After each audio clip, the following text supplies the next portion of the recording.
Hi friends, எல்லாரும் எப்படி இருக்கீங்க? நல்லா இருக்கீங்களா? Welcome to Vidya's cook book. உங்களுக்கு ஏதாவது வெஜிடேரியன் ரெசிபி பார்க்கணும் போல இருந்துச்சுன்னா இல்லாட்டி டவுட்டா இருந்துச்சுன்னா எங்க கிட்ட கமெண்ட் பாக்ஸ்ல பிங்க் பண்ணுங்க. அதை நாங்க உங்களுக்கோசரம் சொல்லி தரோம். இன்னைக்கு நம்ம பண்ண போறது மோர் குழம்பு. வாங்க வீடியோக்குள்ள போலாம். மோர் குழம்புக்கு அரைக்க தேவையானவை என்னென்னு பார்த்துப்போம். நம்ம ஃபர்ஸ்ட் தோரம்பருப்பு 3 டேபிள் ஸ்பூன் அரை மணி நேரம் ஊற வச்சு எடுத்திருக்கேன். காரத்துக்கு 5 பச்சை மிளகாய் வச்சிருக்கேன். உங்க டேஸ்ட்டுக்கு தகுந்த மாதிரி காரம் கூடயோ கம்மியோ நீங்க போட்டுக்கலாம். கொத்தமல்லி கொஞ்சோண்டு ஒரு கை, 2 டேபிள் ஸ்பூன் தேங்காவை துருவி வச்சிருக்கேன். 1 டீஸ்பூன் தனியா, 1 டீஸ்பூன் ஜீரகம். இப்ப குழம்புக்கு தேவையான பொருட்கள் என்னென்னு பார்ப்போம். மோர் 1/2 லிட்டர், வெண்டைக்காய் ஒரு 10 எடுத்திருக்கேன், தாளிக்க கொஞ்சோண்டு கருவேப்பிலை, 1 டேபிள் ஸ்பூன் சுண்டக்காய் வத்தல். இது இருந்தா ஓகே, இல்லைனாலும் ஓகே. தாளிக்கிறதுக்கு எண்ணெய் 2 டேபிள் ஸ்பூன், கடுகு 1/2 டீஸ்பூன், கடலைப்பருப்பு 1/2 டீஸ்பூன், உளுத்தம்பருப்பு 1/2 டீஸ்பூன், ஜீரகம் 1/4 டீஸ்பூன், மஞ்சப்பொடி 1/4 டீஸ்பூன், உப்பு தேவையான அளவு, பெருங்காயம் 1/4 டீஸ்பூன். பேனை நான் ஃபர்ஸ்ட் சூடாக்கியிருக்கேன். சூடான உடனே எண்ணெய் விடுறேன். எண்ணெய் காஞ்செடுத்து கடுகு, கடலைப்பருப்பு, உளுத்தம் பருப்பு, ஜீரகம் இது நல்லா வதங்கும் போது சுண்டக்காய் வத்தலை போடலாம். சுண்டக்காய் வத்தல் நல்லா பொரிஞ்ச உடனே வெண்டைக்காவும் கருவேப்பிலையும் போடலாம்.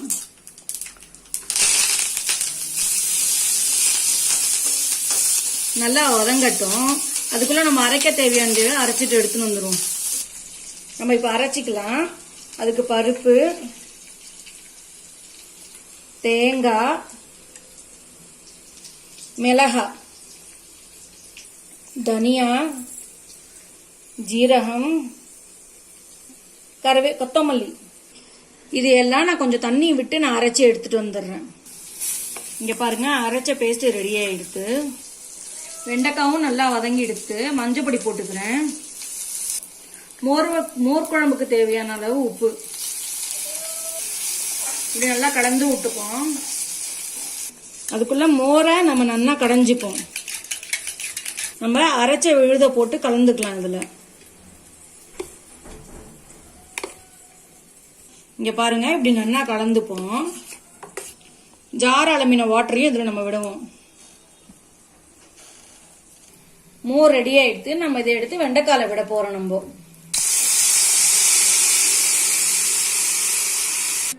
மோர் விட்டோடனே அடிக்கடி நம்ம கலரக்கூடாது.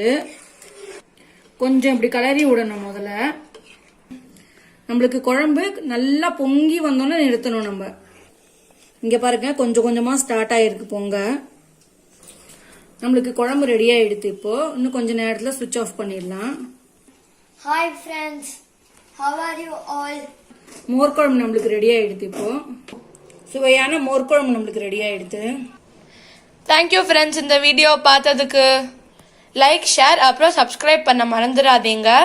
பெல் பட்டனையும் ப்ரெஸ் பண்ணுங்க, நோட்டிஃபிகேஷன்ஸ்லாம் வரும். பாய் பாய், டேக் கேர்.